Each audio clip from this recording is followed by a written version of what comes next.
몇 번? 9번, 9번? 1번, 1번? 16번. 1번 먼저 볼게요. 원자 이거죠. 원자는 뭐와 뭐로 되어 있다고? 핵과 전자로 되어 있어. 그래서 핵이 플러스 3이라는 말은 뭐 선생님 얘기는 안 했지만 양성자가 3개 있다라는 얘기입니다. 핵은 양성자와 중성자가 있어서. 그래서 이 원자는 정기적으로 중성 상태에 있다. 왜?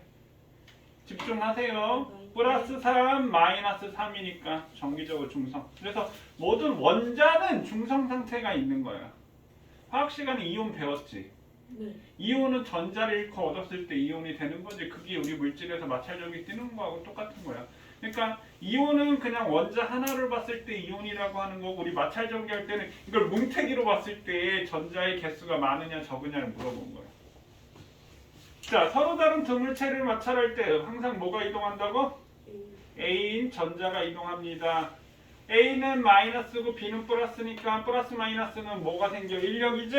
당기는. 됐어요? 또 1번부터 5번까지 중에 5번, 5번 전에 없어? 4번 털가죽과 마찰한 고무풍선 A와 플라스틱과 마찰한 고무풍선 B를 가까이 할 때 A와 B. 자, 지금 털가죽하고 누구? 고무풍선하고 마찰을 한 거고, 그 다음에 플라스틱하고 고무풍선하고 마찰을 했대. 자, 근데 단 털가죽은 고무보다 전자를 잃기 쉽고라고 되어 있네. 그럼 털가죽이 전자를 잃었으니까 털가죽이 플러스를 띠고 여기 있는 고무풍선은 마이너스를 띈다, 이 얘기가 되는 거지. 그 다음에 고무는 플라스틱보다 전자를 잃기 쉽다. 고무는 플라스틱보다 전자를 잃기 쉽다. 그럼 얘가 플러스를 띠게 되고 이게 마이너스를 띠게 된다는 얘기지. 그럼 여기 있는 두 고무풍선을, 이게 지금 A고 이게 B가 되는 거니까 고무풍선이 이렇게 A를 매달면 A에는 뭘 띄어? 마이너스를 띄게 되고, 고무풍선이 B를 매달면 고무풍선 B는 플러스를 띄게 되겠지. 이 플러스 마이너스는 뭐가 생겨? 인력이 생기는 거지. 그럼 얘 일로 가고 얘 일로 가겠지. 그러면 답이 2번이 답이 되겠지. 또 5번? 5번 대전되지 않은 검정기, 이게 무슨 뜻일까요? 검정기가 중성 상태라는 얘기야. 대전되지 않은 검정기에 마이너스 대전체를 가까이 했어. 그러면 이렇게 되어 있으면 여기가 플러스를 띄게 되지. 그러니까 이 플러스 띄게 되는 게, 와 마이너스니까 플러스 일로 와 이렇게 된 거니? 아니야. 항상 이동하는 건 전자가 이동하는 거야. 여기 금속판에 있는 마이너스 전자가 밑으로 내려간 거야.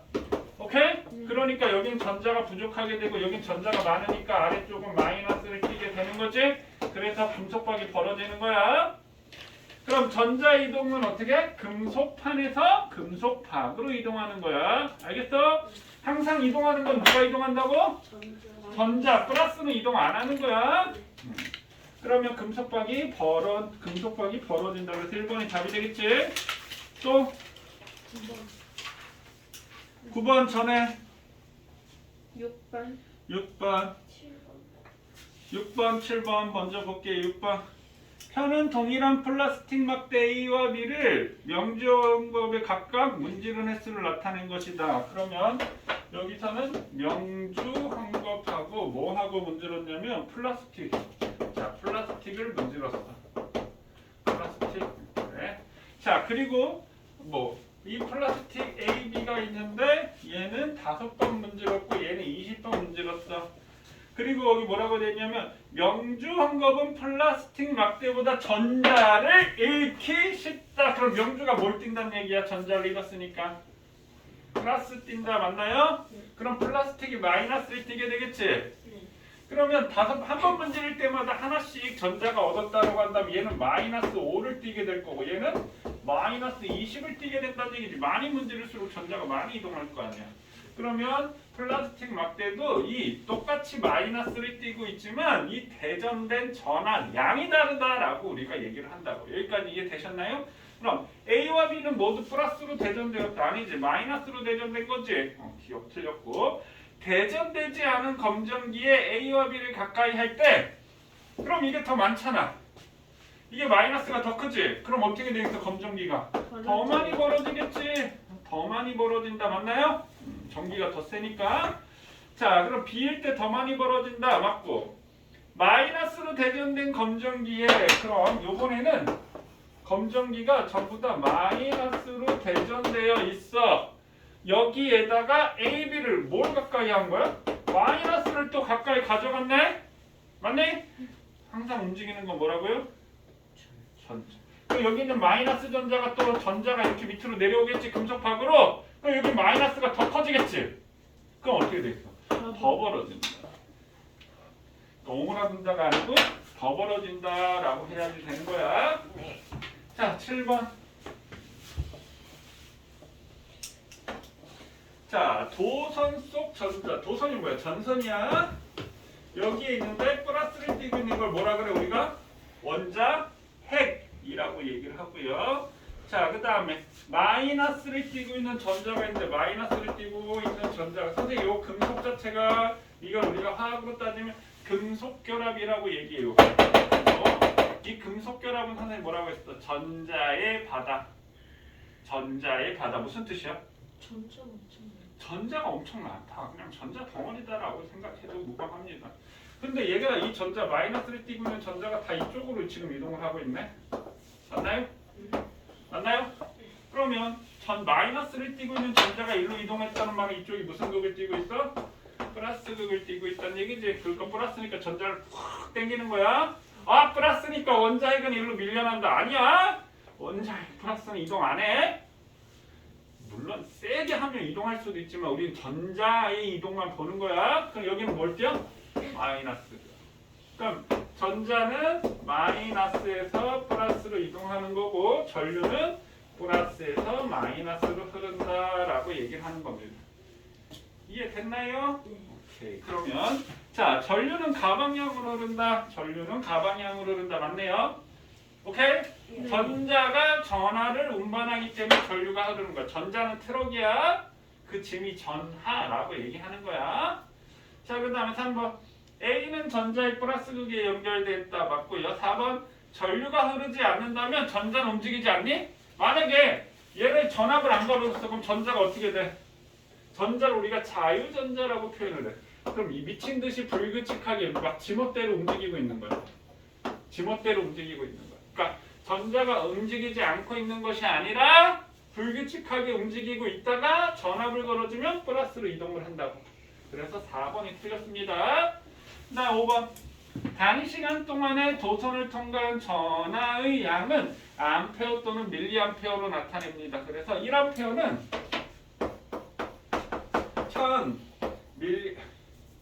1000밀리암페어하고 똑같아요. 그럼 500밀리암페어는 얼마가 되겠어? 0.5암페어가 되는 거야. 여기서 밀리라고 하는 거 우리 밀리미터 할 때 그 밀리거든? 밀리라는 거는 10의 마이너스 3승을 뜻해. 얘는 10의 3승이잖아. 10의 3승 곱하기 10의 마이너스 3승 하니까 얼마야? 1이지? 그래서 밀리는 그냥 10의 마이너스 3승을 뜻하는 단위야. 킬로는? 1000. 킬로는 1000. 센티는? 100 센티가 마이너스 100. 그러니까 마이너스 10의 마이너스 2승. 100분의 1을 나타내는 거야.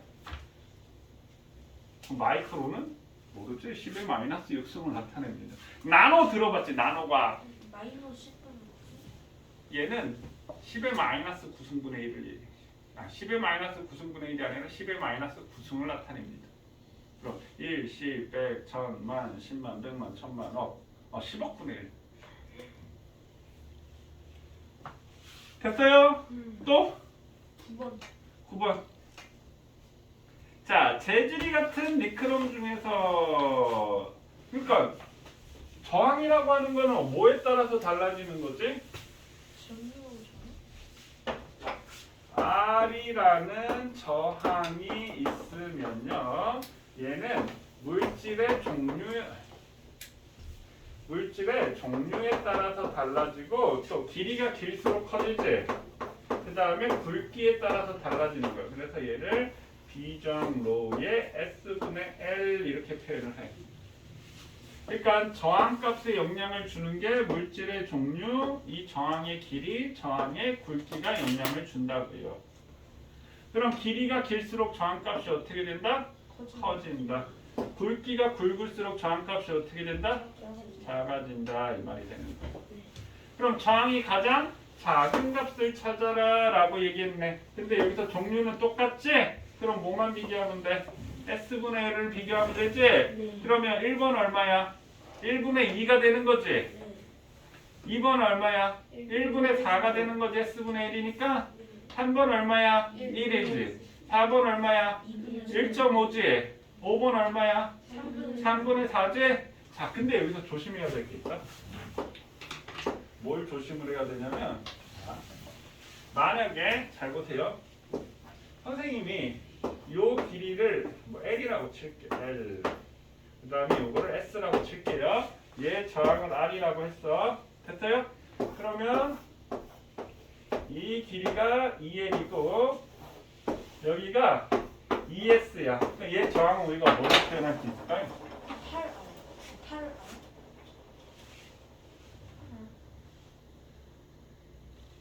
그러면 지금 우리가 S분의 L이 R이라고 썼구나. 물질의 종류는 똑같아.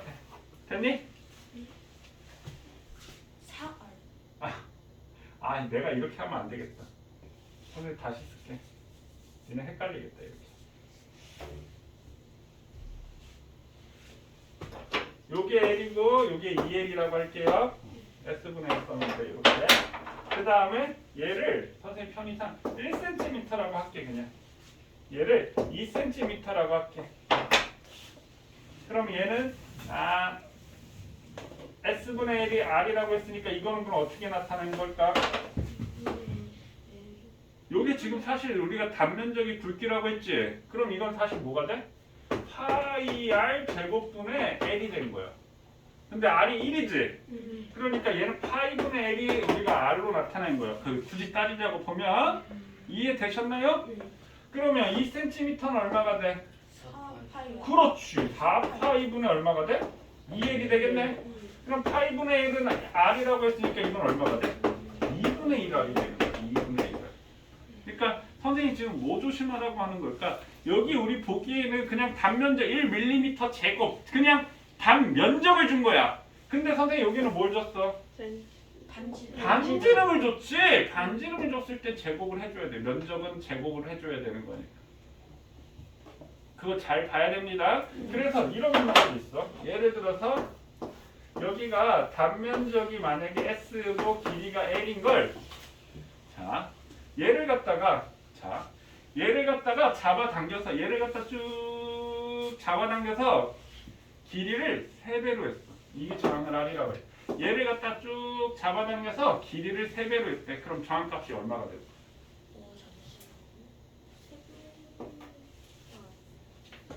여기에다가 선생님 뭐라고 했나? 얘를 쭉 잡아당겨서 길이를 3배로 만들었대. 그럼 저항값이 어떻게 될까요? 3면적이 똑같아요. 그게 문제인데? 잘 봐. 우리 찰 같은 거 내가 이렇게 하면 길이가 길어지지. 그 굵기는 어떻게 돼? 얇아진단 말이야. 그래서 얘를 길이를 3배를 하면 여기가 3분의 1S가 되는 거야. 왜? 선생님 뭐라고 표현했어? 얘를 갖다가 잡아당겨서 라고 했었지? 그러니까 얘 부피는 안 변하는 거야. 그럼 이 길이가 3배 늘어나면 이 굵기는 어떻게 돼? 3분의 1로 줄어드는 거야. 그럼 얘는 저항값이 2R이 돼버리지. 나중에 또 보면 이런 문제가 나올 거야. 나중에 우리 3월달 돼서 다시 처음부터 물리 이거 시작을 하면은. 자, 또 질문. 11번. 선생님 그래프 나오면 우리 뭐부터 보자라고 얘기했지? X축과 Y축을 보자라고 얘기를 했어. 그러면 여기에 지금 X축에 뭐라고 적혀있냐면 전압 이렇게 적혀있고 있고 y축에 뭐라고 적혀 있냐면 전류 적혀 있고 이렇게 A, 이렇게 B가 있는데 우리 한 점만 찾아볼까요? 어떤 걸 찾아볼까?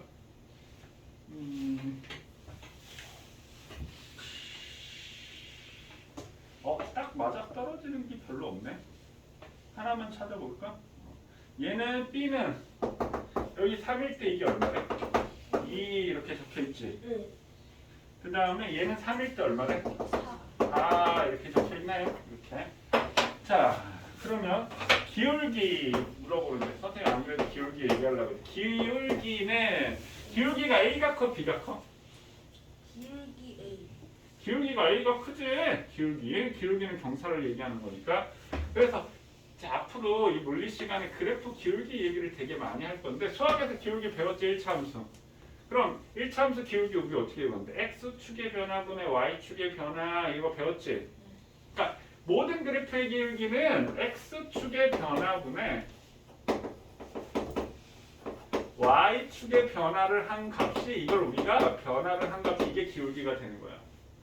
이해되셨나요? 그 의미가 무슨 얘기냐면 선생님이 지금 이렇게 세로로 하면 무슨 값이 똑같은 거야? x축 값이 똑같지? 그럼 기울기가 커지려면 y축 값이 커질수록 크네. 그러니까 x축 값이 동일한데 y축 값이 커질수록 커지니까 y축의 변화하고 기울기는 무슨 관계야?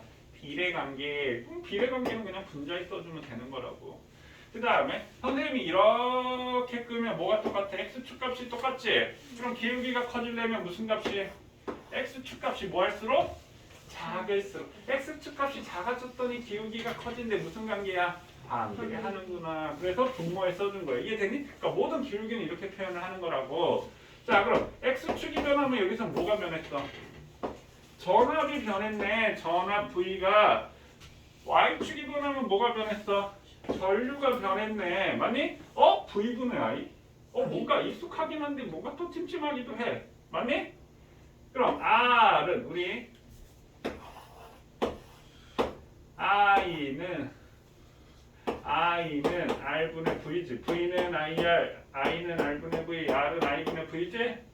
그럼 I분의 V는 저항인데? 그럼 V분의 I는 뭐가 되겠어? 저항분의 1이 되는 거야. 그러니까 기울기는 저항이 아니라 저항의 역수값이 되겠네. 그러면 저항분의 1이 A가 크니까 저항은 누가 더 크다는 뜻이야? B가 더 크다라는 뜻이야. 그러니까 봐. 지금 전류가 이렇게 할까? 지금 전압이 같은데 전류가 누가 더 커? A가 더 크지? 그럼 A의 저항이 더 뭐하다? 작다라는 의미가 되는 거지. 자, 그래서 그래프의 기울기는 저항을 나타낸다. 아니지? 저항분의 1이 되는 거지? 그럼 저항값은 이 x축의 변화분의 y축의 변화. 그럼 얘는 기울기의 비가 얼마가 돼? A의 기울기는 3분의 4.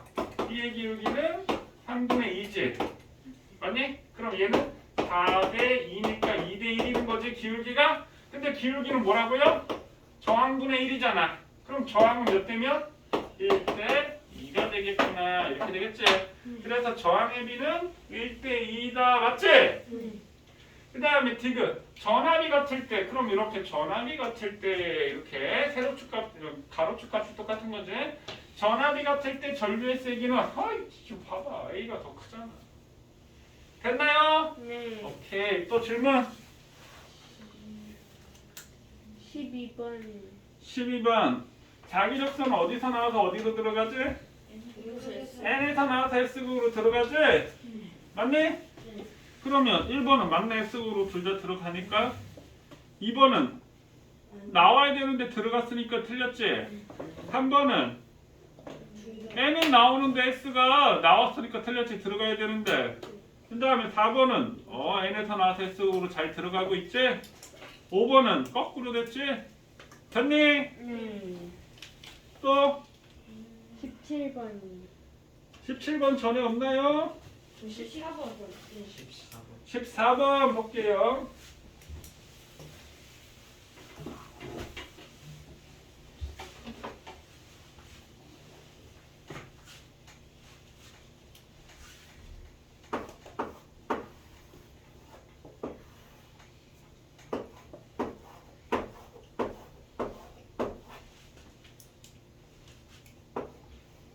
이쪽이 플러스이고 이쪽이 마이너스 그리지. 여기가 플러스고 긴 게 플러스지. 플러스고 마이너스지. 됐나요? 자, 그러면 여기 플러스에서 마이너스 뭐가 가? 전류가 이렇게 되는 거야. 됐니? 그럼 선생님 요거 했대. 앞에서 감았니? 뒤에서 감았니? 여기 있지? 얘는 앞에서 감았어? 뒤에서 감았어? 앞에. 아 뒤에서.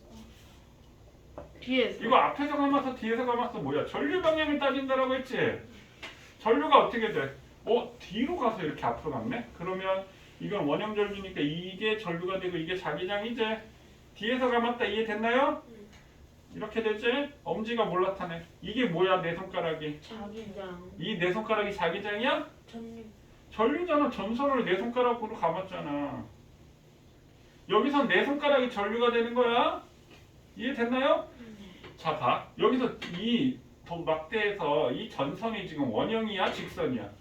원형. 원형이잖아. 그럼 여기 선생님 뭘 나타내는 거야? 원과 직선을 나타낸 거지.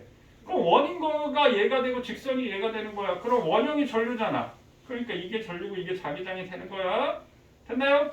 그럼 이렇게 자기장이 이렇게 되겠지. 이렇게. 그러면 우리가 자석을 놓고 봤다라고 치면 아이 나오네. 나오는 게 무슨 극이 N극. 맞니? 네. 들어가는 게 무슨 극? S극이 되는 거지. 그럼 여기가 N극이고 여기가 S극이 되는 거야. 여기까지 됐어요? 자, 나침판이 어디에 있어? 이쪽에 있고 이쪽에 있지.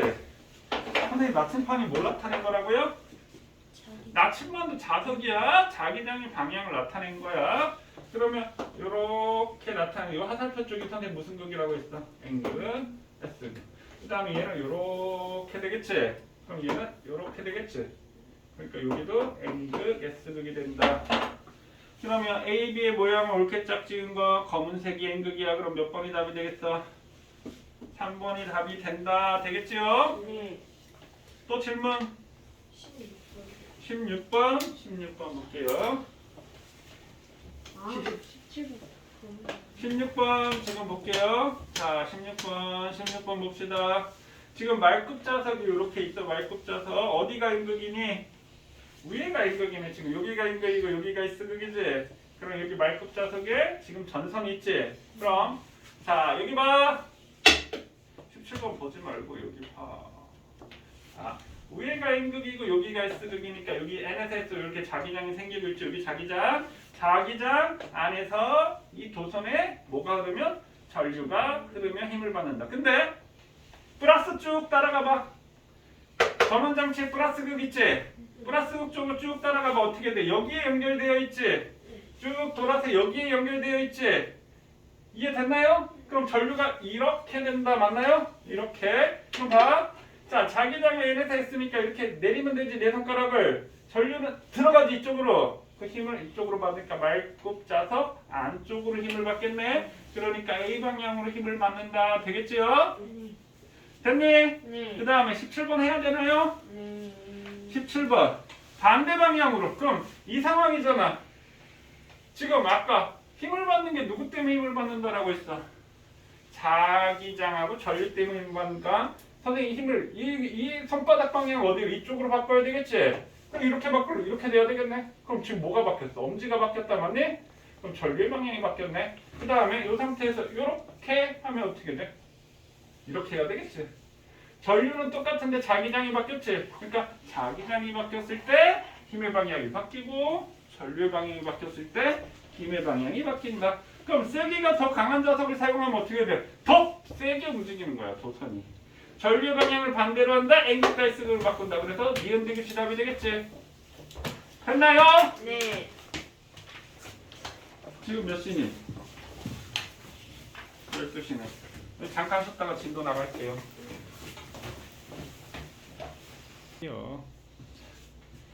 여기는 이제 전자기 유도에 관한 내용인데 사실상 이게 조금 어려운 내용이긴 해.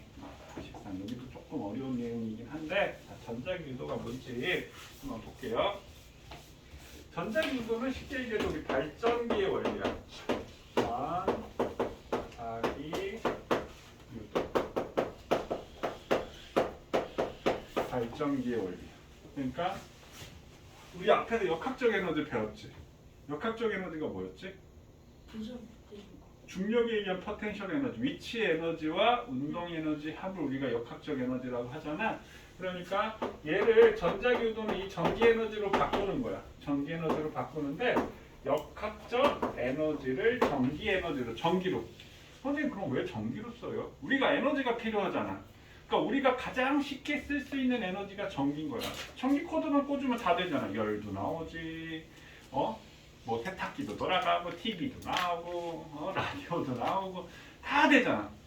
심지어 전파를 발생시키려면, 인터넷 전파 발생시키려면, 와이파이 쓰려면 그것도 마찬가지 전기 코드를 꽂아야 되지. 그러니까 이 전기 에너지가 다른 에너지로 바꾸기가 되게 쉬운 상태야. 그러니까 역학적 에너지를 전기 에너지로 바꾼다. 그게 발전기야, 발전기. 발전기의 원리에 대해서 배우는 거야.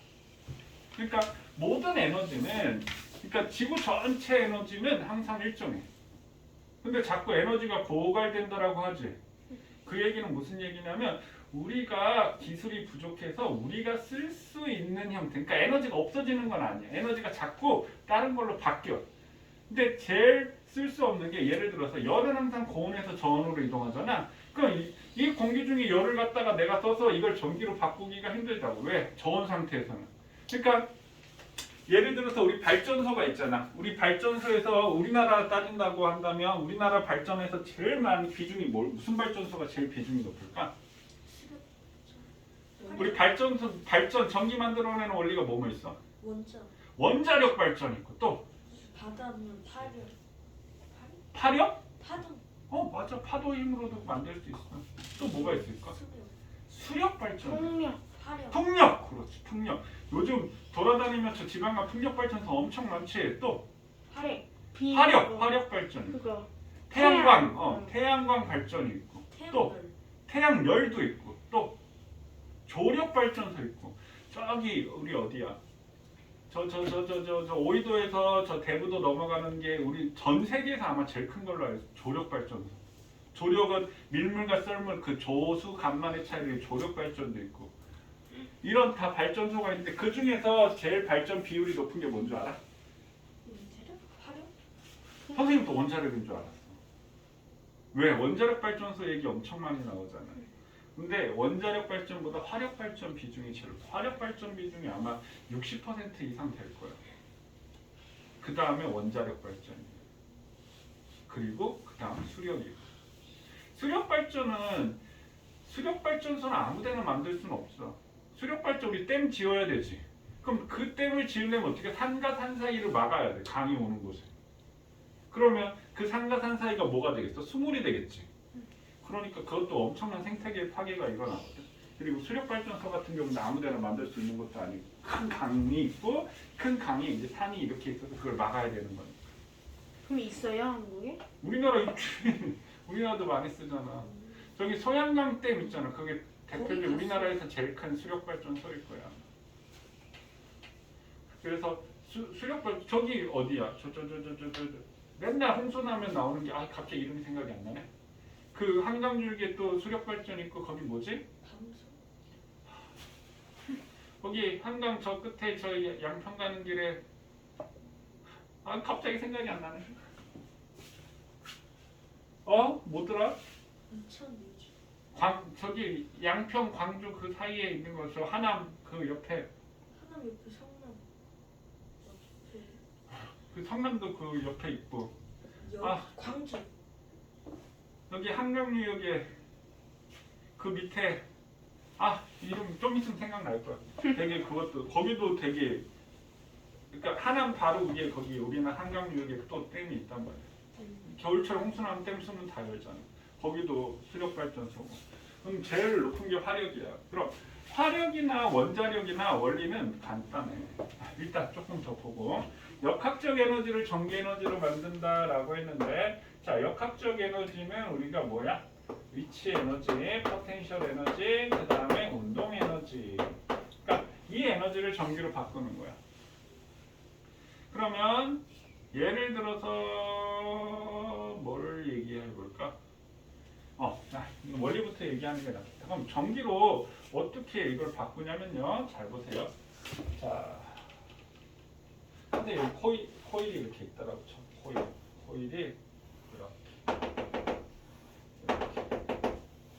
이렇게 있다라고 할게요. 여기는 이제 G라고 선생님이 썼는데 이게 검육이에요. 검육. 전류가 흐르는지 안 흐르는지 검사하는 식이에요. 선생님이 이렇게 실선을 나타낸 거는 이 코일 앞쪽을 나타낸 거고 점선은 뒤쪽을 나타낸 거야.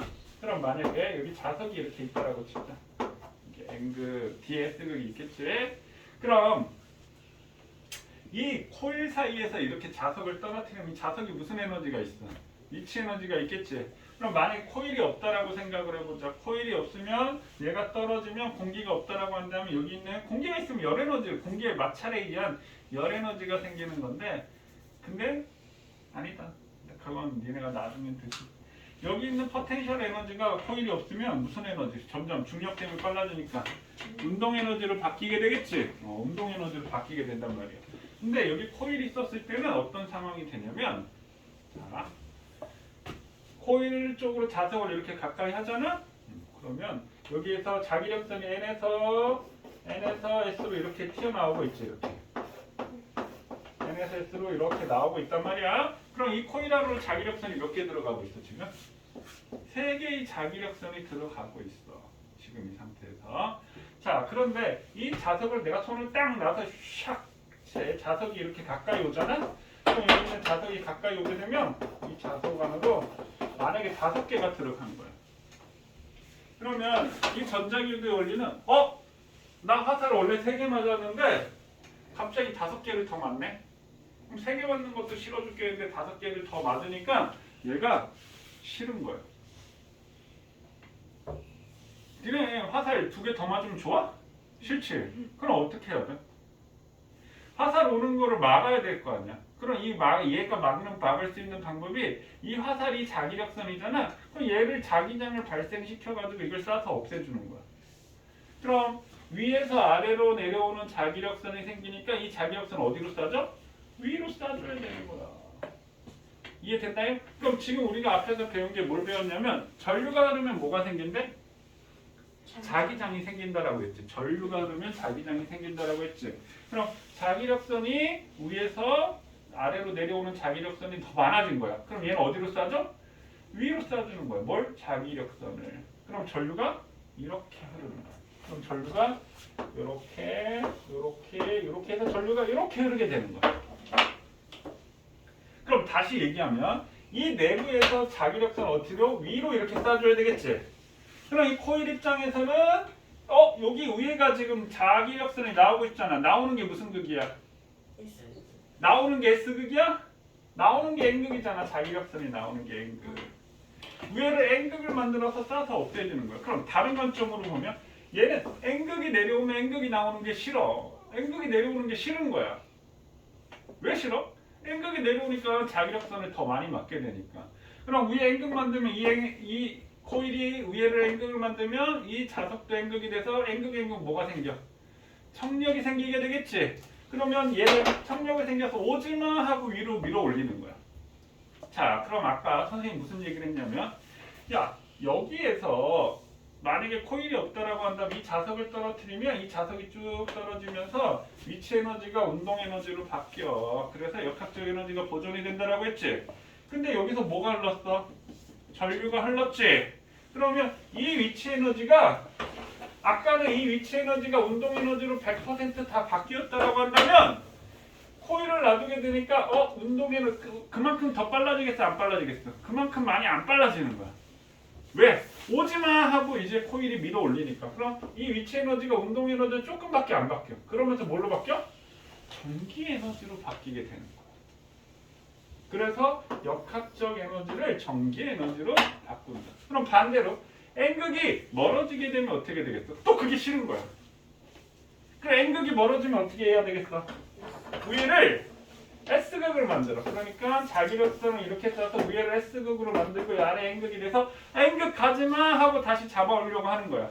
그럼 아래쪽이 N극이 됐을 때는 전류가 어떻게? 이렇게 흘러야지 아래쪽이 N극이 되겠지. 그럼 전류가 이렇게 흘러서 이렇게 되는 거야. 그럼 자석을 선생님 위아래 움직였더니 전류가 위아래 생기겠지. 그래서 전기 에너지가 만들어지죠.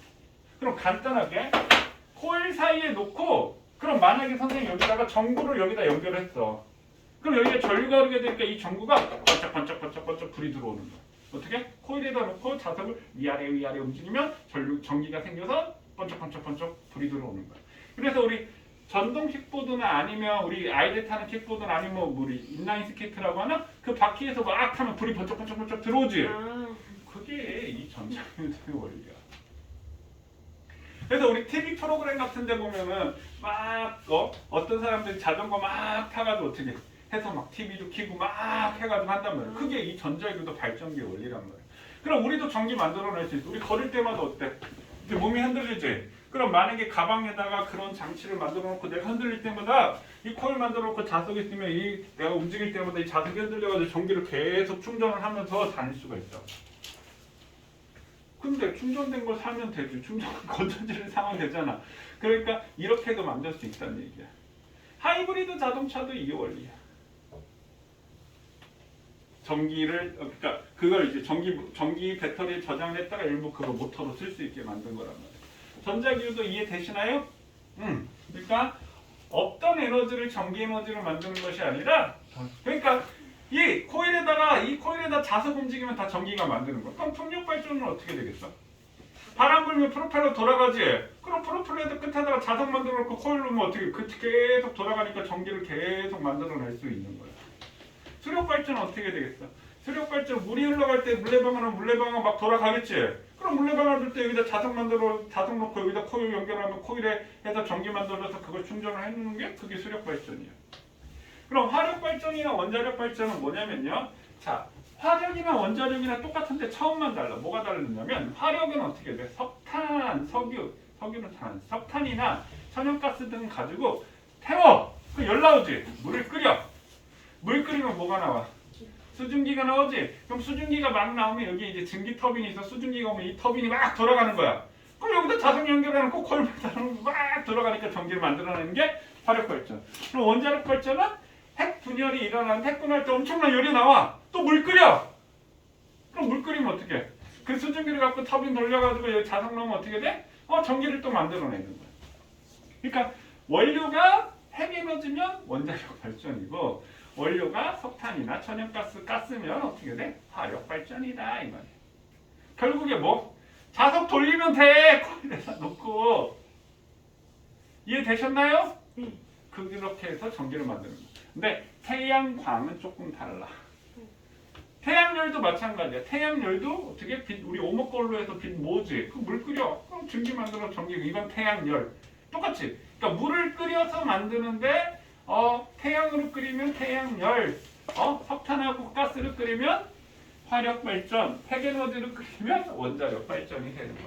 근데 태양광 발전은 조금 달라. 거기에는 이제 반도체 칩이 붙어서 N형 반도체와 P형 반도체를 연결을 해가지고 전기를 만들었는데 요거는 원리가 조금 달라. 원리 이해되셨나요? 그럼 결국 N극이 오면 N극이 오는 게 싫고 N극이 멀어지면 또 멀어지는 게 싫어. 자석을 왜 움직이면 전기가 계속 만들어진다는 얘기. 원리는 되게 간단하지. 우와 이걸 어떻게 알아냈을까? 엄청 신기하지. 그러면 어떻게 하면 더 많은 전류를 만들 수 있을까 하면은요. 그러면 자석이 더 센 자석으로 바꾸면 어떻게 되겠어? 더 많이 방해를 하니까 그래서 자석의 세기를 더 크게 하면 되고요. 여기 코일의 가문의 수를 어떻게 하면 되겠어? 더 많이 코일의 가문의 수를 더 많이 누르면 더 많은 전기를 얻을 수가 있고요. 그 다음에 또 어떤 방법이 있을까? 자석의 세기를 늘리고 코일의 가문의 수를 늘리고 또 어떤 방법이 있을까요? 더 빠르게 자석을 더 빠르게 그러니까 천천히 내려오면 아이고 변화가 되는 건지 안 되는 건지 얘가 잘 변화가 안 생겨. 빨리 움직이면 더 많은 전기를 만들어 낼 수 있습니다. 그래서 이러한 것을 우리가 전자기 유도라고 하고 뭘 만든다? 발전기를 만든다. 자, 그럼 여기서 알아야 될 게 선생님이 나중에 우리 3월달 유의할 때 선생님 더 자세하게 설명을 해줄 거야. 지금은 이렇게. 그러니까 요게 이제 우리 자연은 변화를 싫어해. 그럼 얘는 변화를 억제하는 방향으로 일어나는 거. 그럼 변화를 억제한다는 말은 N극이 내려오면 위에 N극 만들어서 N극 절로 꺼져 이렇게 밀어내는 거고. 이해되셨나요? 그 다음에 만약에 여기 S극이 멀어지면 위에 N극 만드는 거지. 똑같지. 그 다음 S극이 내려오면 위에 S극을 만들어서 절로 꺼져. 이 자꾸 이 변화되는 걸 억제하는 방향으로 해서 그때 에너지 전환을 이용해 가지고 쓰는 것이 전자기 유도야. 일단은 요 정도만 알아두시면 될 것 같아요. 그럼 61쪽에서 한번 보시면요. 전자기 유도예요. 코일 내부 자기장이 변할 때 발생하는 전자기 유도를 이용하여 우리 생활 곳곳에서 전기 에너지를 생산할 수 있다. 그럼 이게 발전기, 도난 방지 장치. 우리 어떤 거 물건 같은 거 있다가 삐삐삐삐 소리 나지? 금속 탐지기도 마찬가지. 이 전자기 유도를 원리를 이용한 거고. 그 다음에 교통카드 판독기 찍 찍으면 우리 버스 카드 단말기가 되면 어떻게 삑 소리 나면서 이렇게 되지. 이것도 전자기 유도의 원리를 이용한 거고. 고속도로 하이패스, 마이크, 인덕션 레인지, 금속 탐지기, 전자기타, 발광 킥보드 바퀴. 이거 다 뭐가 들어오는 거야? 전기가 들어오고 있는 거지. 그것이 전부 다 전자기 유도의 원리를 이용한 것입니다. 자, 선생님 거기 화력발전소, 수력발전소, 풍력발전소 얘기를 했는데, 자, 화력발전소. 화석연료를 연소시켜. 여기서 화석연료는 석탄, 석유, 천연가스인데 석유는 너무 비싸니까 주로 석탄이나 천연가스를 쓰게 되는 겁니다. 근데 화력발전소의 문제점은 뭘까?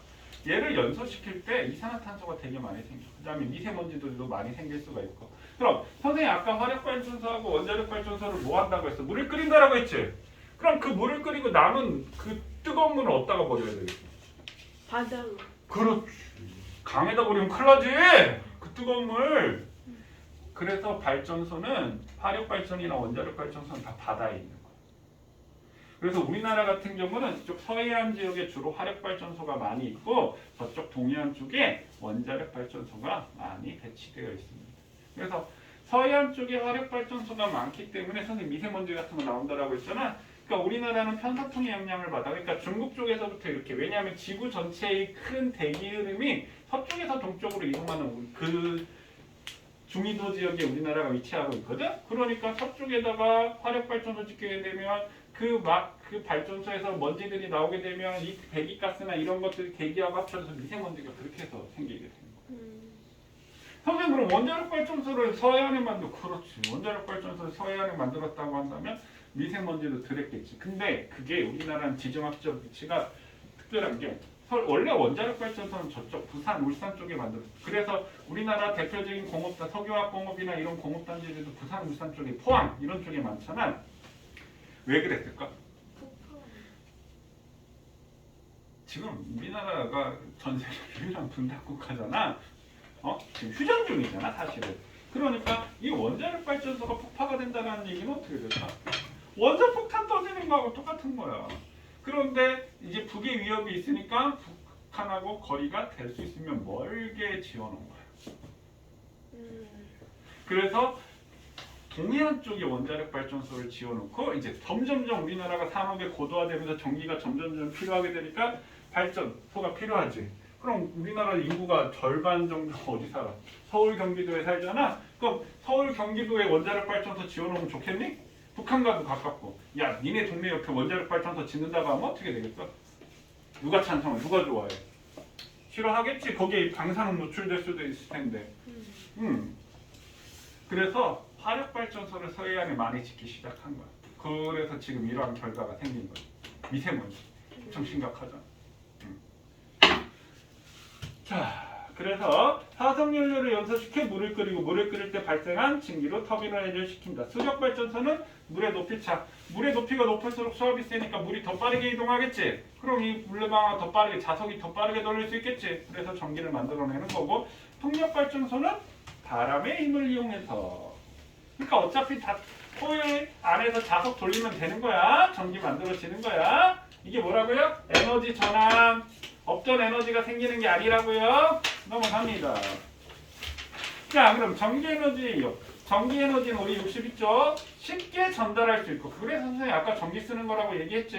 쉽게 전달할 수 있고 각종 전기기구를 통해 다른 형태의 에너지로 쉽게 전환되며 환경오염을 일으키지 않는다는 장점이 있다. 그래서 우리 지금 친환경 에너지라는 말을 많이 쓰지. 친환경 에너지. 그러니까 석탄이나 그러니까 화력 발전이나 지금 비중이 누가 제일 높다라고 했어? 원자력 발전이라고 했지. 그럼 선생님 원자력 발전은 친환경 아닌가요?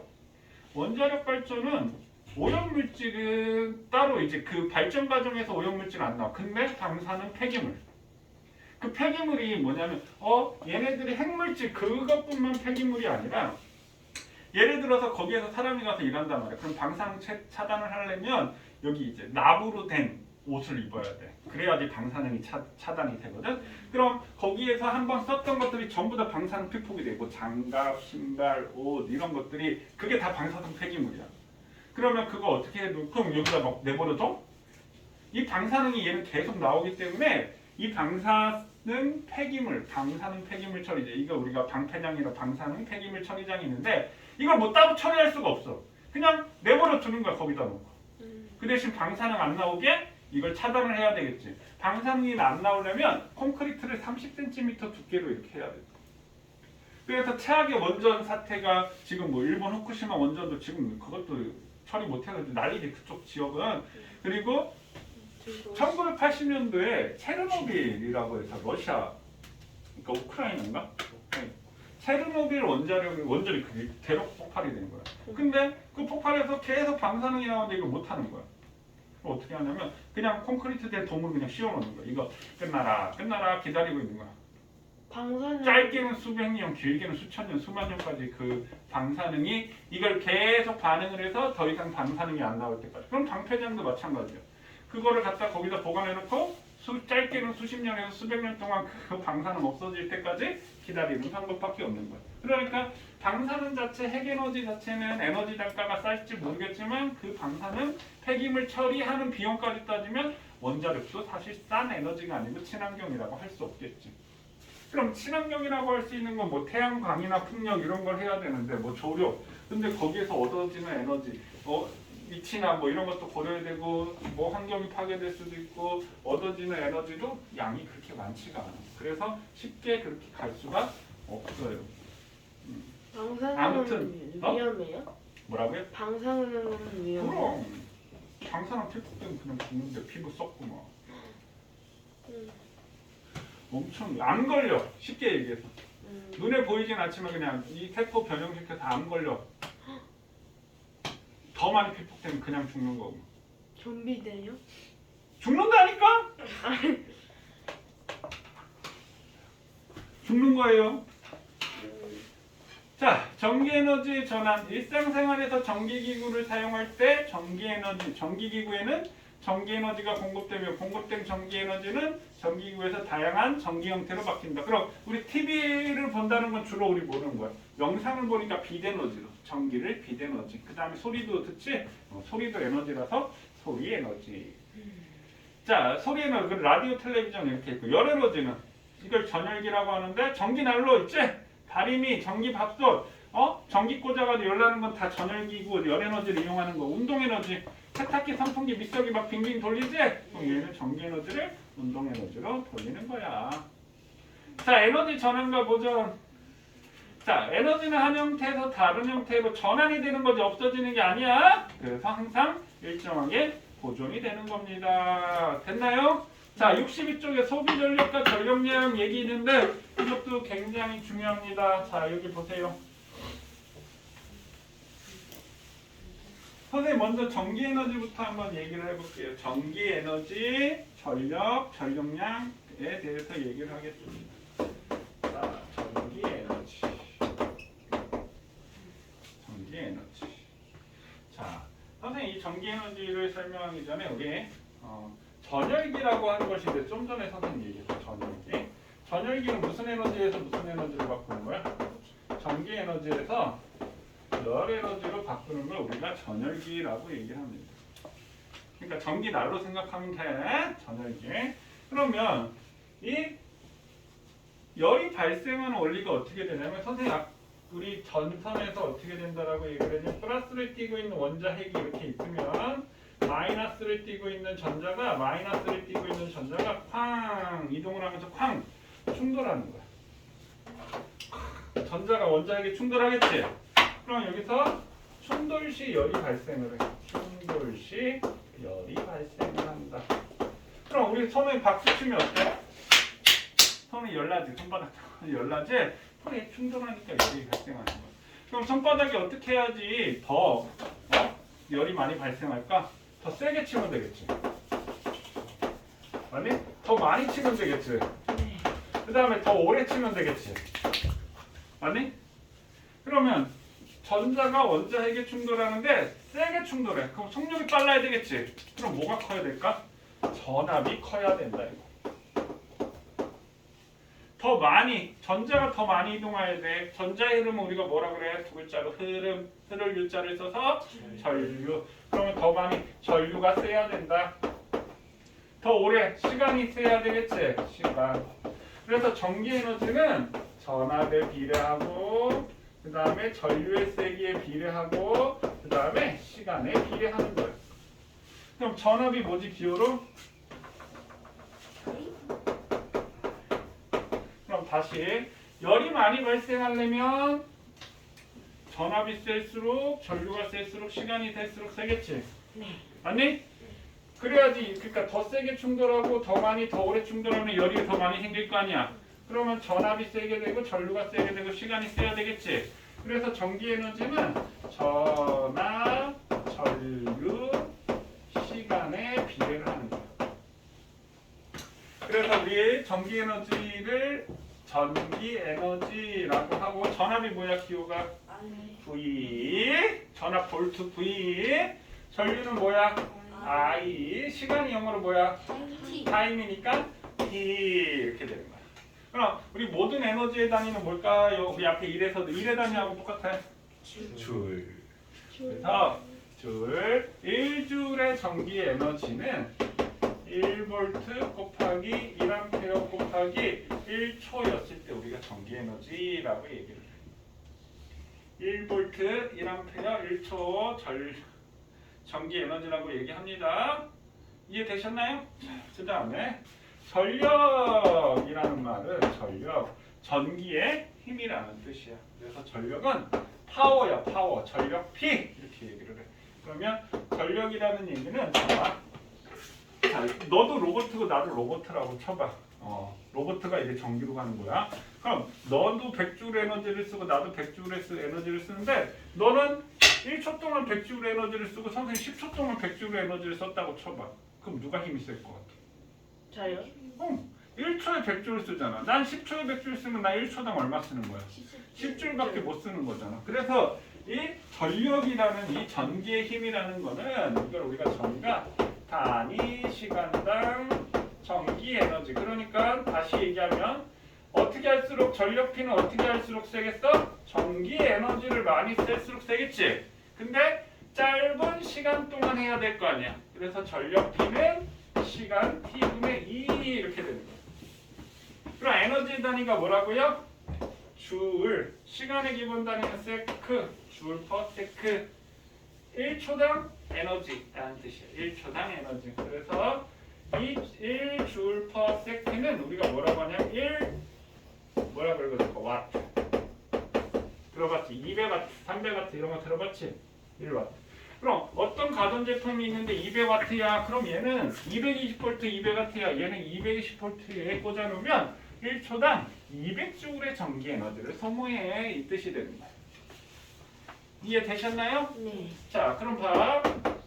시간은 T야. 전기 에너지는 뭐라고 했어?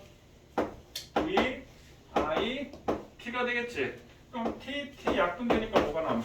V, I. 그러니까 VIP네? VI가 P지? 그러니까 전력은 VIP가 VIP에? VIP가 뭐니?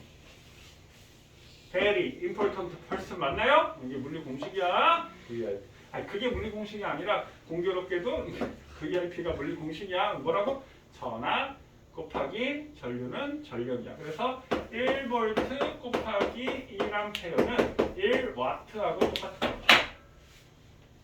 1V가 1A를 넣었을 때 1W라고 얘기를 합니다. 됐어요? 여기까지 정리.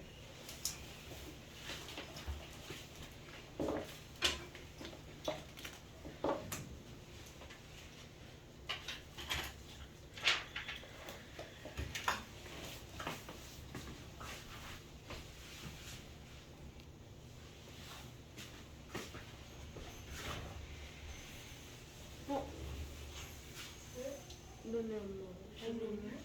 결제하는 자, 전력량 할 거예요. 다 썼나요?